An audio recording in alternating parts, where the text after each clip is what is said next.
Hai, saya Syura pada Mesin Kira. So, hari ini kita nak interview sikit sebanyak dengan Tuan Faizal bin Ismail, pengurus Parlimen Gombak.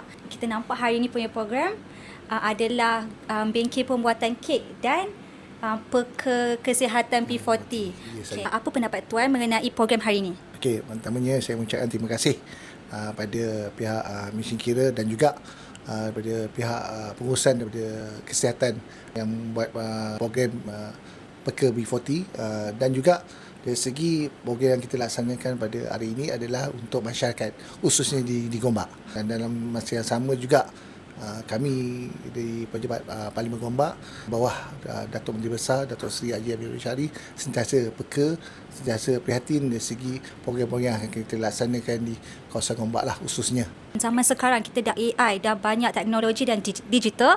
So, apa pendapat Tuan mengenai peniaga-peniaga sekarang, patut tak dia masih menggunakan sistem lama ataupun kuno, ataupun patut shift bertukar kepada sistem digital? Okey, pertamanya dimaklumkan kita selama ini kita pakai sistem yang lama, tapi dimaklumkan daripada pada PMX ni ataupun Datuk Menteri Besar sendiri di Selangor, sistem yang kita nak bawa ni sistem yang lebih baik, lebih bersistem dan lebih canggih. Pertamanya kita nakkan rakyat di Selangor ataupun khususnya di Gombak, peniaga-peniaga ni dapat merasai dari segi sistem yang diberikan. Kita juga ada kerjasama dengan pihak Mesin Kira untuk memudahkan sebenarnya untuk peniaga-peniaga khususnya di kawasan ketiga-tiga Don, iaitu di Ulu Kelang, Gombak Setia dan di Sungai Tua.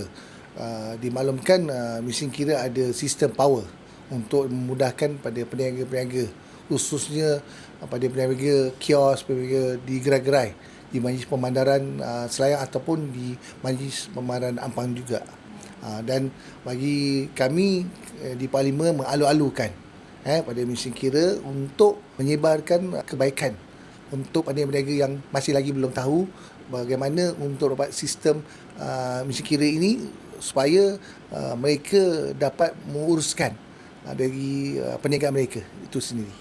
Okey, apa pendapat Tuan Faizal mengenai Mesin Kira ni membantu peniaga-peniaga di kawasan Selangor terutamanya Gombak? Sangat-sangat membantulah sebab dimaklumkan peniaga-peniaga ini memerlukan sistem yang lebih canggih untuk memudahkan dari segi perniagaan mereka itu sendiri.